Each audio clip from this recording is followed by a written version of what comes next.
Funcionamento do iPhone e os principais periféricos que a gente encontra nesse dispositivo.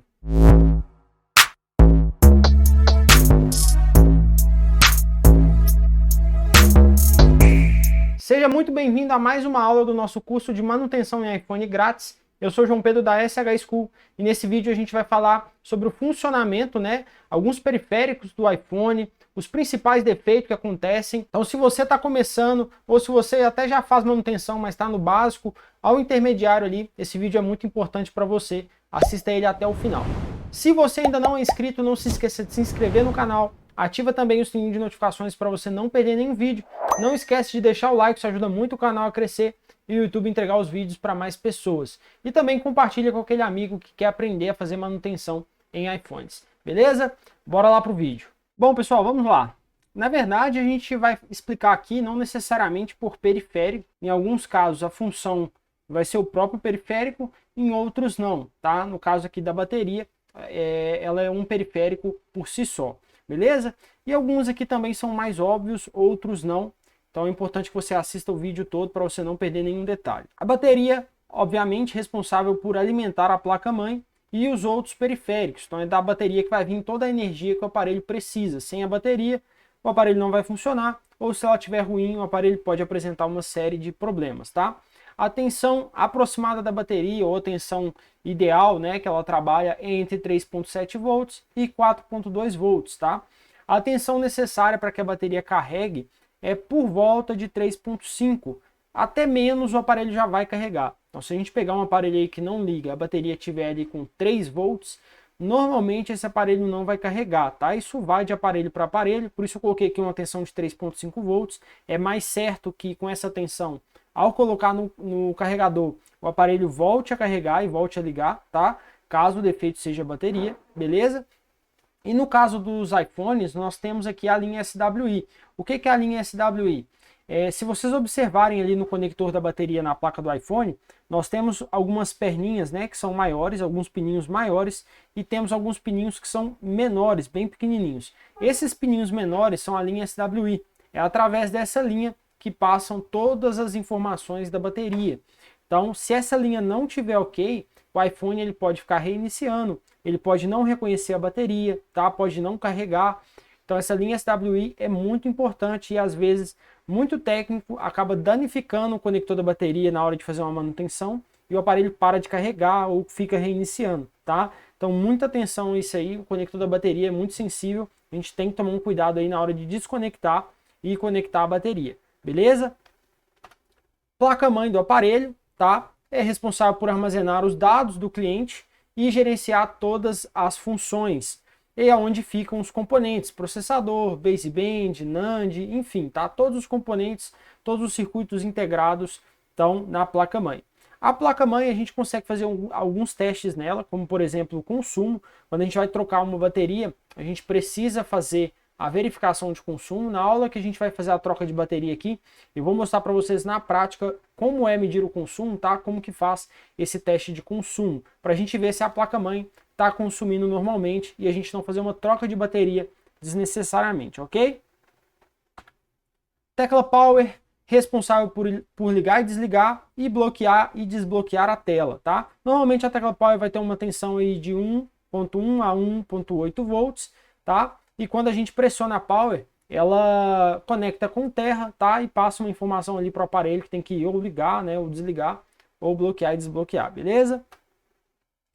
LCD ou LCM Display, tá? Depende do nome. No caso dos iPhones X em diante, a tela já é OLED, tá? Com exceção do iPhone XR e iPhone 11, beleza? E é responsável, obviamente, por gerar imagem, tá? E no LCD a gente pode apresentar alguns defeitos, não necessariamente só não dar imagem, tá? A gente pode apresentar falha de backlight, por exemplo, que pode ser uma falha na tela, como pode ser uma falha na placa. A gente pode apresentar listras, tá? Manchas no display, às vezes o display dá imagem, mas tem manchas ali por conta de pressão ou impacto e aí acaba quebrando o cristal, tá bom? Touchscreen do aparelho, que é uma informação, que atualmente a gente não vai precisar tanto disso, mas é importante colocar aqui que até o iPhone 6 Plus, o CI do touch ficava na placa. Então, para quem é mais antigo aí na manutenção, com certeza já pegou o iPhone 6 Plus com um problema no touch. A gente troca a tela dele e ele continua dando problema, tá? O iPhone 6 Plus tinha um defeito muito crônico de touch, devido ao CI do touch ficar na placa e não na tela. E a partir do iPhone 6S, o CI do touch está na tela e não na placa. Então, normalmente, em 99% dos casos, quando a gente pega um aparelho com falha no touch, não funciona uma linha, não funciona um ponto específico, ou o touch parou de funcionar, o problema está na tela, tá? É possível a gente pegar a falha de touch na placa? Sim, é possível, mas são bem raros comparado aí com o iPhone 6 Plus. Conector de carga, tá? Aqui o conector de carga a gente está falando especificamente da entradinha do cabo e não o conector de carga no geral, porque o conector de carga, o dock de carga, ele vem várias peças, vários periféricos. Ele vai vir um microfone, vai vir um conector da campainha, vai vir um conector do Vibra. Isso vai depender de iPhone para iPhone. Por exemplo, no iPhone 5S, ele vai vir com o conector da biometria. Então aqui a gente vai falar especificamente, tá, da função de carregamento. Para carregar a bateria, o conector ele vai receber uma tensão de 5.2 volts do cabo, tá, da fonte, né, que a gente está usando para carregar o aparelho. Também ele vai transferir dados, né, quando a gente coloca o aparelho conectado com o cabo ao computador, e também vai alimentar acessórios, né? Se a gente conectar, por exemplo, câmera térmica no iPhone, ela vai energizar a câmera térmica para poder fazer a leitura ali de calor, tá bom? E temos também o carregamento por indução, que aí já é feito por outro periférico, mas também com a mesma função de carregar a bateria, e acaba sendo um carregamento bem mais lento do que o carregamento por cabo, tá bom? Microfone é o responsável por captar o som durante a chamada de vídeo, chamada normal e gravação de voz, tá? E é importante a gente ressaltar aqui que o aparelho ele tem vários microfones. Para quem está começando, às vezes não tem noção disso, o iPhone ele tem até 4 microfones, não só o iPhone, o Android também costuma ter 3 ou 4 microfones, isso aí vai depender do aparelho. Então, às vezes, o iPhone ele vai ter um microfone para chamada de vídeo, chamada viva voz e WhatsApp, vai ter também um microfone para câmera frontal e um microfone para a câmera traseira, tá? Então é possível, por exemplo, um aparelho chegar lá, funciona o microfone durante a ligação, o cliente escuta, né? Mas quando ele vai gravar um vídeo, a câmera não capta som, né? O microfone não funciona. Por quê? Porque a câmera traseira ela utiliza um microfone específico. Se vocês repararem, na maioria dos aparelhos, próximo ali à câmera traseira, tem ali uma entradinha para captação de som, beleza? Como que é o funcionamento do microfone? O microfone ele tem uma membrana, tá? Que ela se movimenta de acordo com as ondas sonoras e ela movimenta um ímã, tá? Que vai interagir ali com a bobina e vai mandar ali as ondas sonoras para o codec de áudio, para a CPU, tá bom? É um componente muito sensível, por isso que o microfone ele acaba às vezes danificando quando ele entra em contato com muita sujeira, contato com líquido, porque isso acaba entrando dentro do microfone e prejudica essa movimentação da membrana. Então, às vezes o microfone fica chiando ou às vezes para de funcionar, tá? Então, o microfone é um periférico, é uma peça muito sensível, tá? Que pode danificar com sujeira e queda também, beleza? Conector do fone, né? Hoje o fone P2, P3 não é tão utilizado como antigamente, mas aqui eu deixei até um esqueminha aí para vocês entenderem como que funciona. Ele é muito comum parar também por conta de sujeira e oxidação, porque aí aquele contatozinho lá dentro do fone, ele acaba oxidando e não faz o contato corretamente com o fone e o aparelho não reconhece. Campainha em alto-falante vai emitir os sons, né? E aí tem aparelho que tem uma campainha e o auricular, a gente vai falar do auricular mais para frente, mas é o mesmo funcionamento da campainha. E tem alguns Androids que só tem a campainha, tá? Na verdade só tem o auricular e o próprio auricular já faz o papel da campainha, tá? São poucos aparelhos, mas existem, tá bom? O alto-falante ele basicamente vai fazer a mesma coisa que o microfone, só que invertido, né? Ao invés de ele se movimentar com a onda sonora que chega no aparelho, ele vai se movimentar para gerar uma onda sonora, tá? E a gente conseguir escutar o som ali emitido pelo aparelho. VibraCall é responsável por vibrar, né? Quando a gente recebe uma notificação ou ligação, despertador, tá? Aqui eu coloquei aqui o formato de meia-lua, que são os VibraCalls mais antigos, né? E Android também costuma utilizar. Ele tem um formato de meia-lua, então quando ele gira, ele oscila e causa uma vibração. Porém, a partir do iPhone 6, se eu não me engano, tá? O iPhone 5S, já não é mais nesse formato, é um formato um pouco mais elaborado, tanto que o Vibra do iPhone, ele consegue emitir, fazer vibrações bem distintas, tá? Bem diferentes do Android, tá? O Android já é um tipo de vibração ou muito forte ou muito lento. O iPhone não, ele consegue mudar esse tipo de vibração porque é um sistema um pouco mais complexo. Mas basicamente o resultado final é o mesmo, tá? Radiofrequência, antenas, circuitos integrados, PA, LNA, baseband, BBPMU. Radiofrequência, galera, a gente tem poucos periféricos para trabalhar em cima da radiofrequência. Normalmente, quando o aparelho apresenta um problema de radiofrequência, está relacionado à placa. Não tem muito o que a gente fazer em periféricos que resolva problema de radiofrequência, né? A não ser sinal fraco. Sinal fraco pode estar relacionado com antena, tá? Por exemplo, o iPhone 6, era muito comum o iPhone 6, a antena do Wi-Fi quebrar e o aparelho não pegar sinal de rede Wi-Fi se afastasse um pouquinho do modem, tá? Era muito comum esse problema. Nos aparelhos mais novos é mais difícil isso acontecer, mas pode acontecer. Então, quando a gente tem um problema relacionado aí com a rede do aparelho, ou Wi-Fi e Bluetooth no caso, normalmente essa falha vai estar na placa, tá? Normalmente, beleza? Tecla de volume, responsável por abaixar, aumentar o volume e colocar o aparelho em modo DFU juntamente com a tecla Power, tá? E aí cada aparelho vai ter um método, né? Não vamos trabalhar isso aqui agora, na próxima aula a gente vai falar sobre restauração de software. E nos Androids também é a mesma coisa, tá? A tecla de volume ela vai participar ali do método para colocar o aparelho em modo recovery, tá? O modo download, beleza? As câmeras, obviamente, responsável por captar as imagens e enviar para a CPU.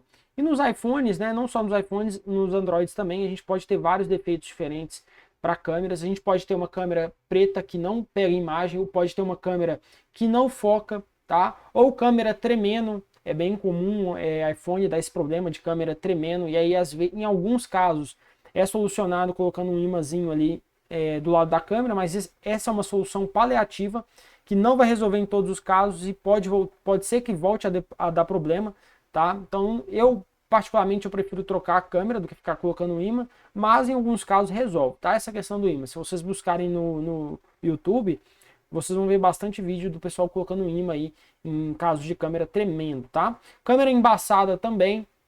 Tem câmera que já peguei defeito de câmera que tira foto, mas não registra. Então, assim, são várias possibilidades que a gente pode pegar falhas de câmera e aí tem que testar, tá? Pode ser uma falha da própria câmera, como pode ser uma falha no software e na placa também. Na aula que a gente vai falar sobre diagnóstico, a gente vai comentar um pouquinho mais sobre isso. Sensor de proximidade é responsável por identificar quando a gente aproxima o celular do rosto, né? Então, quando a gente atende a ligação, né, e aproxima o celular do rosto, a tela tem que apagar para que a gente não fique digitando conforme o rosto encosta na tela do aparelho, tá? Então, basicamente, essa é a função do sensor de proximidade. Mesma coisa quando a gente vai escutar um áudio no WhatsApp, né? Quando a gente chega ao aparelho próximo do rosto, a tela apaga e o som para de sair na campainha, no alto-falante e começa a sair no auricular, que é a saída de som superior, ok? Também é um componente muito sensível que pode parar o funcionamento com sujeira ou talvez com alguma queda um pouco mais forte, tá? O sensor de proximidade, por exemplo, no iPhone, quando a gente troca a tela, se não for uma tela de qualidade, tá? Pode dar interferência em Android também. E aí, às vezes, o sensor para de funcionar só por conta de ser uma tela um pouquinho mais alta, um pouquinho mais grossa, e aí atrapalha o funcionamento do sensor. Auricular barra áudio, né? O mesmo funcionamento do alto-falante, né? Só que ele vai emitir o som durante a chamada. Então é aquele som que a gente escuta na parte superior ou quando a gente coloca o áudio do WhatsApp no ouvido.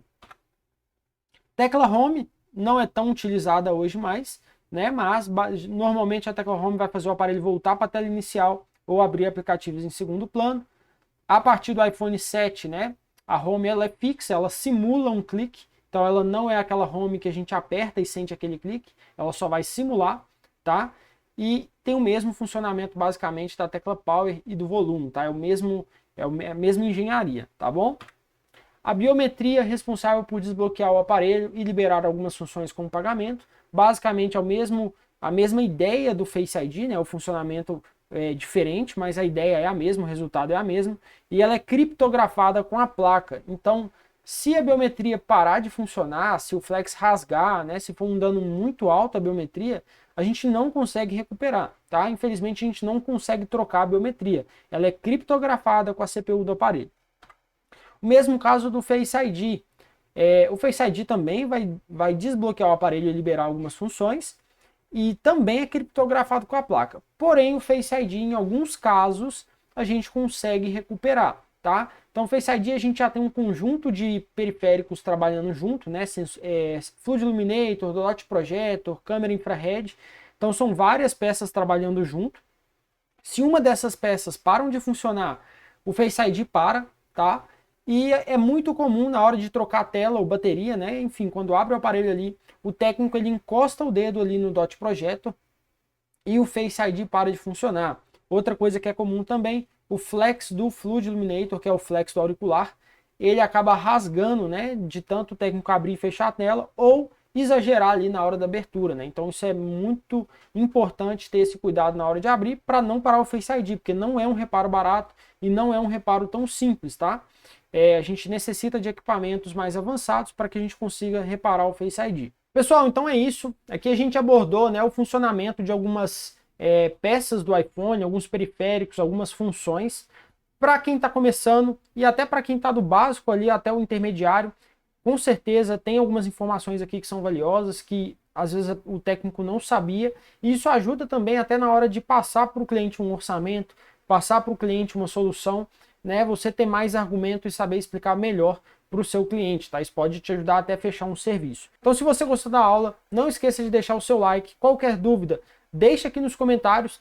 Caso eu tenha esquecido de falar de alguma função ou algum periférico importante, se você já tem um entendimento melhor, deixa aqui também, né, para ajudar quem está começando e quem está assistindo esse vídeo aqui. Beleza? Não se esqueça de se inscrever no canal. Eu fico por aqui e até a próxima aula.